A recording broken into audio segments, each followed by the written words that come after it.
That's the breaking news here for you.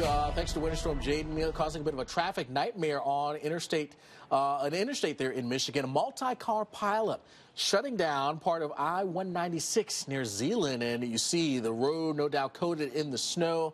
Several cars, a few semi-trucks there as well, sliding off the road into a ditch. And you see some of the emergency vehicles that are on hand as well. And yeah, just a tough time. Our winter weather expert talking about this particular interstate, I-196 here, is notorious for dealing with some of these multi-car accidents here, because you get into some of these lake effect snow issues and the visibility comes down very, very quickly and can be tough to navigate around. So again, right now the eastbound lanes of 196 there shut down, and you can see why a big time accident taking shape there. So that's a concern here when we're dealing with wintry weather.